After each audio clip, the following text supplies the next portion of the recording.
So first, let's do a quick MATLAB demo of finding the principal components. Um, this is going to be identical to what we did in here, I suppose, except in MATLAB.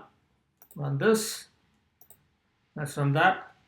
This is just some data set, x versus y, or x1 versus y1, or x1 versus x2, whatever. Um, Now, we want to find the first principal component and the second principal component. Um, so basically this vector and this vector. So that's what we do. We create this matrix called X, which is column of x's, column of y's. And if you have more dimensions, you can have more columns. In this case, we just have two columns because we have two dimensions. And then we find the covariance of S. Let me say that. Find covariance data matrix.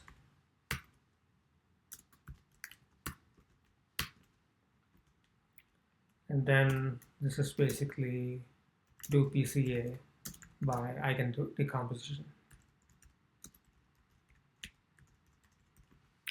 So let's run this first, and then let me run the next thing next. So it's a 2 by 2 matrix. However many data points you have, S is going to be however many dimensions of the data that you have. Okay, so if you have two dimensions, then it's going to be a 2 by 2 matrix. And then you go I of S, V comma D, V and D. So this is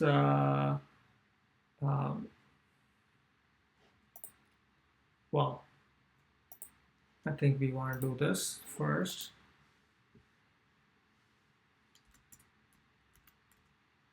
Okay, so that's the diagonal matrix there. V is a matrix of eigen vectors. So this is an eigenvector, this is an eigenvector. Each column is an eigenvector. And D is a matrix, a diagonal matrix with eigenvalues along the diagonal. The smallest eigenvalue is first, next eigenvalue is next, and so on like that. Here we are reversing the order, but what I'm going to do, so V, we are defining a new V, which is the old V, all the rows, but then the columns are in the order n colon minus 1 colon 1, which will reverse the order. For D, what I'm going to do, I seem to have done the same thing, which is not what we want to do. I'm going to say, I'm going to first say D is diag of D, and then say D equals D and colon minus 1 colon 1.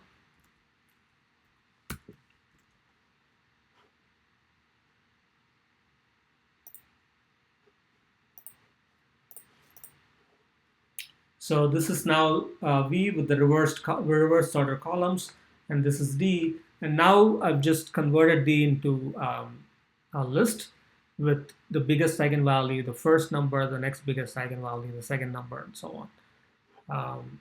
And this column corresponds to this eigenvalue, this column corresponds to this eigenvalue.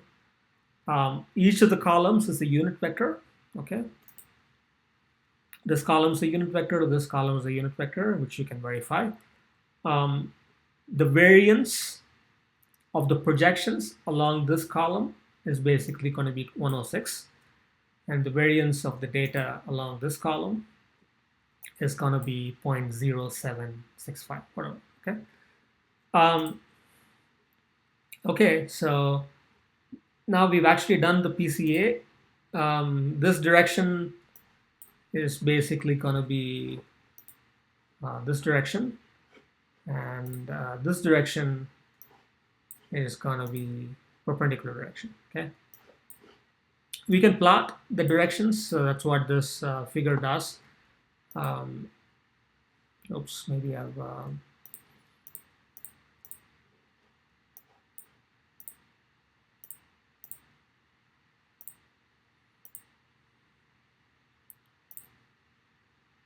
Okay, so we are plotting the first PCA. All that's being done is we compute the mean of all the points and draw a vector, draw a line along that vector. Okay, that's what this line does. And then we can also draw a line along the second PCA, which we're doing that here. Okay, and these two are perpendicular lines. So that's it. That's how you find the PCA. We just do an eigen decomposition of the covariance matrix, and the first PC, the first principal component tells you the direction along which the variance is largest. The second PC tells you, after subtracting out the variance along the first PC, what is the direction along which the variance is highest for the residual data, and so on and so forth. When you have just two dimensions, then the second PC is just going to be the perpendicular to the first PC. When you have generally m dimensions, it turns out all the principal components are still orthogonal to each other, in other words, perpendicular to each other. Okay, so that's in 2D. We can also do that in 784 dimensional. So let's actually do that. Well, before we do that, let's actually do the theory for higher dimensional principal component analysis a little bit. Okay.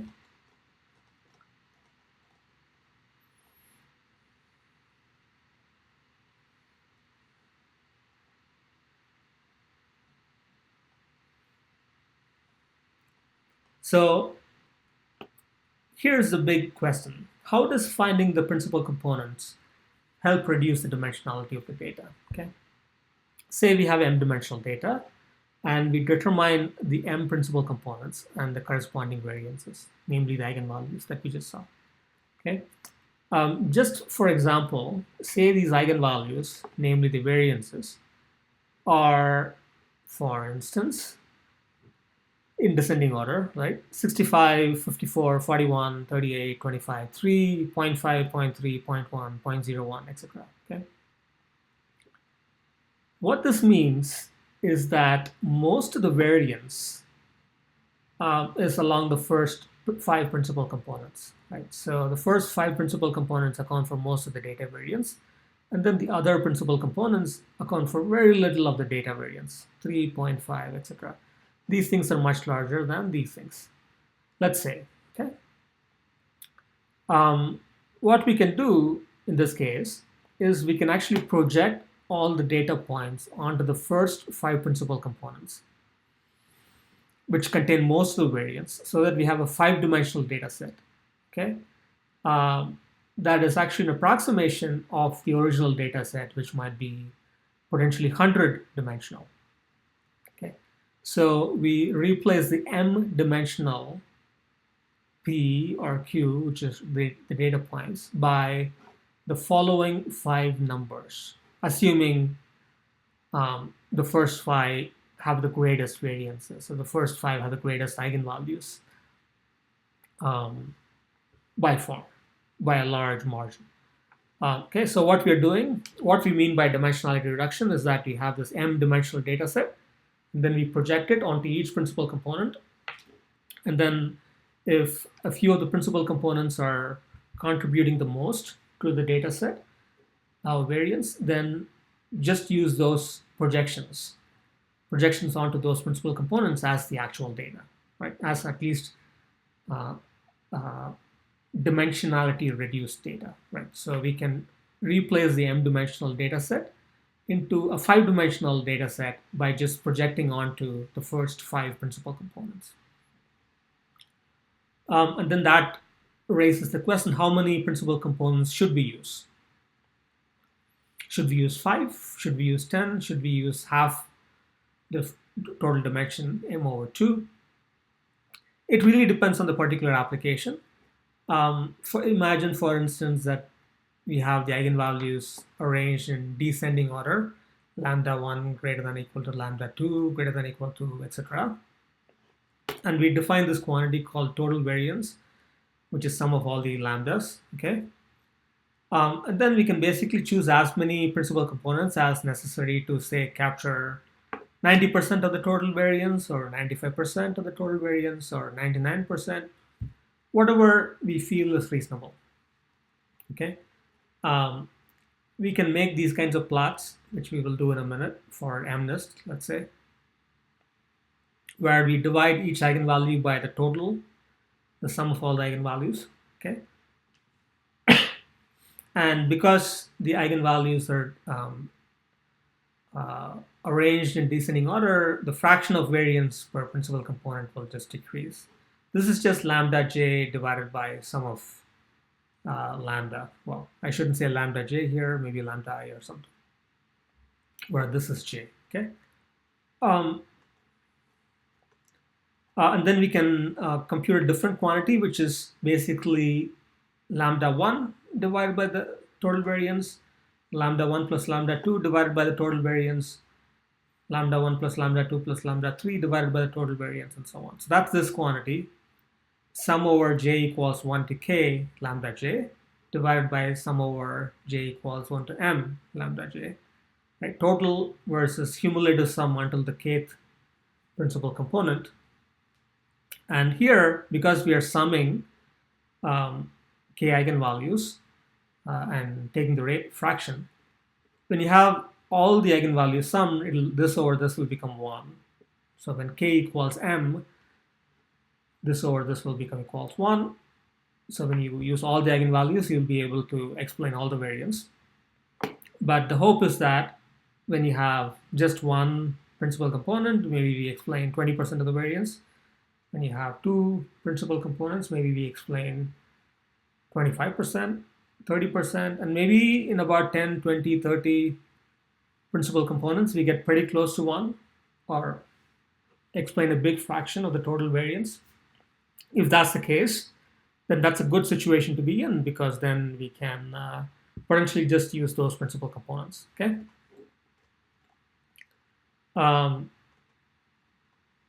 If this curve rises fast enough to 1, that means that we can use a small number of principal components to capture, let's say, 95 or 98% or whatever fraction, high number of the variance. Okay. In general, the hope is that we want the number of principal components that we use to be much smaller than the full dimensionality of the data, namely n. Okay. Okay, so that's the idea. Again, we will demonstrate this in the context of, just to keep things simple, MNIST.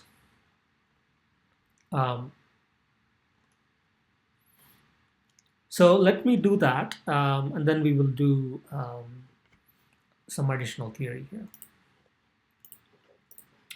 So this is PCA 2. We're just going to use MNIST. So we're just going to go through exactly the thing that we just discussed. We're just loading MNIST, and then reload it. And then we have this matrix train X, which has 60,000 data points, and then 784 dimensions, 784 pixels. It's 784 dimensional data. Now we are asking the question, can we reduce the dimensionality of this data? Instead of dealing with 784 numbers, can we get away with using, I don't know, 30 numbers? That's the question. Okay, so that's basically what we are going to do. We are going to do PCA on this. We first convert train X, which is integer, into double precision numbers, just so that we can compute these quantities more efficiently or at all. So we go X equals double of train X, and then S equals covariance of X, and then we do the identity composition, exactly the same as before. It doesn't matter that this is a much bigger matrix than the previous example. Exactly the same 3 steps, except we didn't have to do this before because it was already double precision floating point. And then here we do this eigenvector matrix, eigenvalue matrix, and then we reverse the order of the eigenvalues, reverse the order of the eigenvectors, so that The largest eigenvalue is the first, and so on. So let me run this. Busy. It took, looks like it took maybe a couple of seconds. Recall that you're now starting out with a 60,000 times 784 dimensional matrix. Then it's finding the covariance of that. And then it's finding eigenvalues of a 784 by 784 matrix. Looks like it takes about a second or whatever. It's unclear which of these two sentences took longer time. You can check that, okay? I'll let you guys check that. And then we do this. Let's do that. We reverse the order. Now we can plot a few different things. We can plot, so D-list is now the list of eigenvalues arranged from large to small. Notice that so many eigenvalues are basically zero, right? So close to zero. Looks like, well, maybe they're not exactly zero, but they're at least much smaller, given that these things start at 10 power 5. So this is 3 times 10 power 5, whatever that is, 300,000, I suppose. And then we have eigenvalues that are much, much, much smaller, okay? We can plot the eigenvalues. We start from 3 times 10 power 5 to something very, very small. So there is certainly this decay of eigenvalues so that the first, 100 principal components are going to be contributing most of the variance, right? So this is the PC variance, namely the variance of the data along that principal component. And this is the, which principal component it is. So the first principal component has variance 3.5 times 10 power 5. The 100th principal component looks like has variance of 2000. So 3 orders of magnitude, or a few orders of magnitude smaller, let's say, and so on, okay? If we normalize the variance along each principal component, in other words, divide by the sum, basically the total variance, we get the same plot except all the numbers are between 0 and 1. It looks like the first principal component explains 10% of the total variance, 0.1. The next principal component explains 7%, 0.07. Next principal component is 0.06, etc. And then the 100th principal component has only like 1,000th of the total variance, and so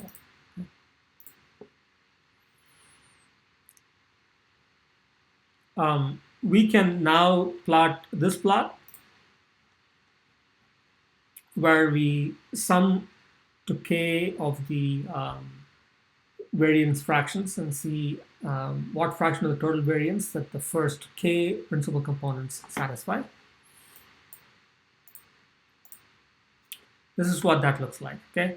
The first principal component explains 10%, the first 2 explains about 17%, the first 3 explains about 23%, and so on, okay? 10, 17, 23, nearly 30, maybe 33, and so on. So this is using not just the kth principal component, but the first k principal components, okay? And these keeps increasing because you're adding more and more principal components. And then when you add all the principal components, we can explain all the variance, which makes sense.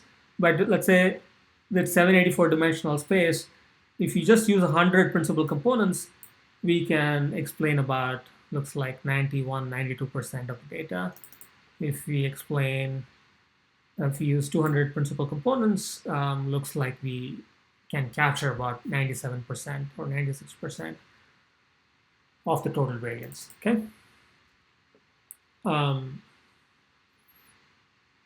We can visualize the principal components, so let's do that very quickly, or at least approximately. First, I'm going to visualize the mean image which of course we've done before for MNIST. If you average all the data points, this is what the average of all the data points looks like. If you just want to plot the first principal component, recall each of these principal components is a vector in 784 dimensional space. So you can interpret that vector as an image, right? So of course it's going to be a unit vector right now. That's why we are scaling the unit vector so that if you just have like numbers between 0 and 1, whereas this image displaying program assumes that the image like pixel values go from 0 to 255. All we are doing here is scaling 0 to 1 or minus 1 to 1 to 0 to 255, and we can display. This is the first principal component, it looks like, okay? Supposedly. We can display the kth principal component like so. Let me just run this thing. First PC, second PC. They all kind of look the same, strangely enough, looks like.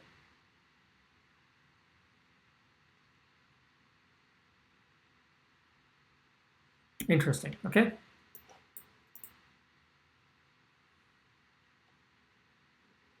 Ah, that's because I am plotting PCA1 instead of PCA-K. Let's fix that. Let me run this little piece again. I just changed this program a little bit of time before. Okay, so that's the second, third principal component, fourth principal component, fifth. So they don't quite look like numbers. They look like some weird image. But the idea is that by combining, let's say, these first 10 principal components, you can approximate many of the images that you have in the data set pretty efficiently, right? So if you go back to this guy, by using the first 10 principal components,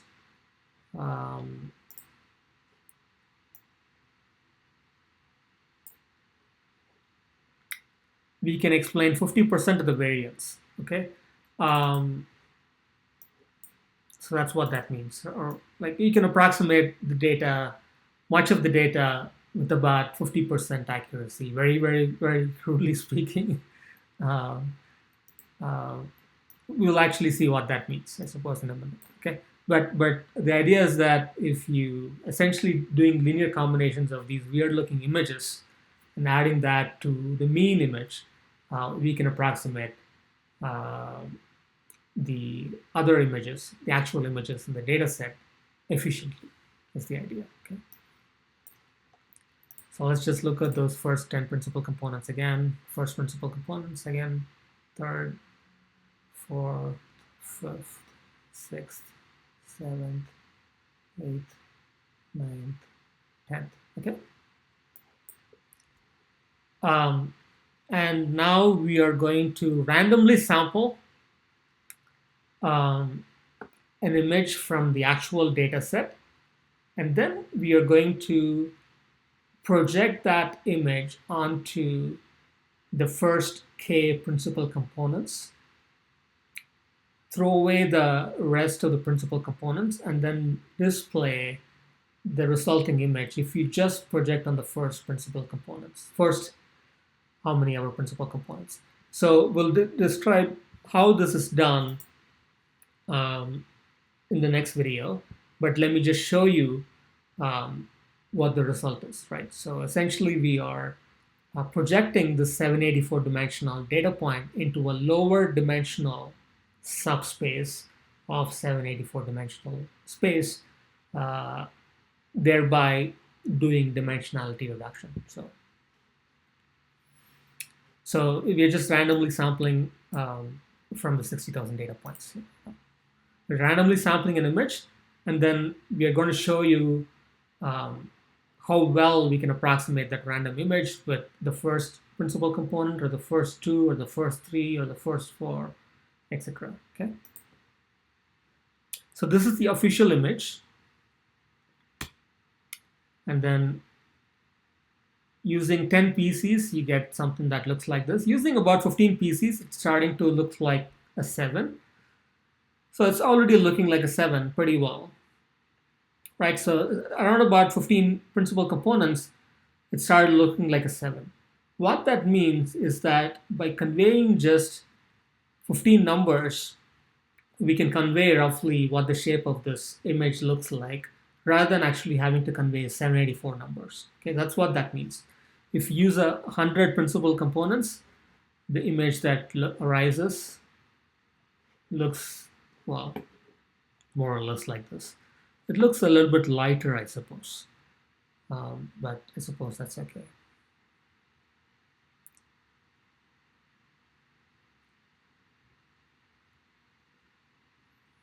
Okay, we can keep going, and then this image will look more and more like this. Let me Control C up. Let me randomly pick another image, run this again. You can see how this looks like. Looks like a 1 here. And it looks, these images don't look great because it's just 28 by 28 pixels, right? It's pretty low resolution image. And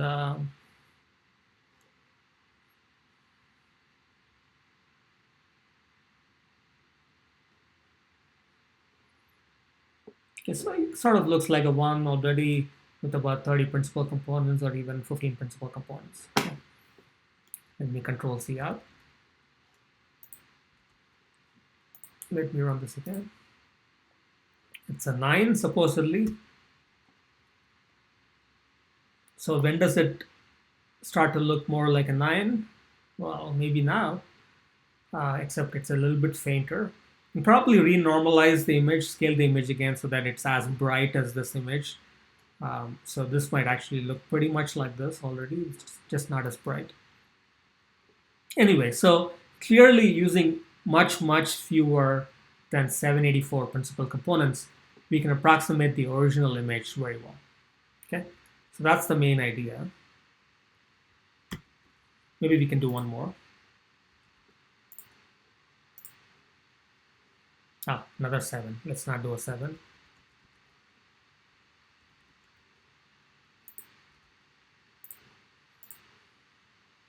It's a 2.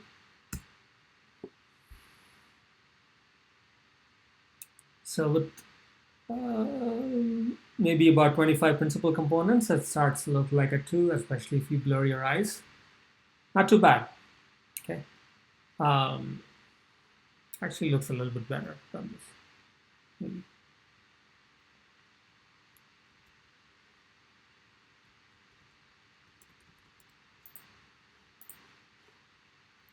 Okay, so that's the idea of principal components.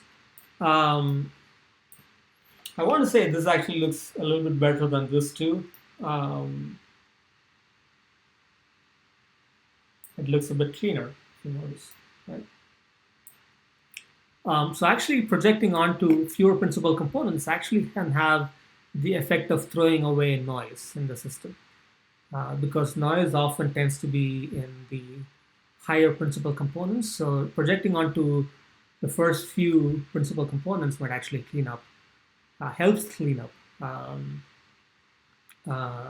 data, helps throw away some noise. Okay? I'm going to end this video here. And then in the next video, we're going to talk about how to actually do these projections, etc.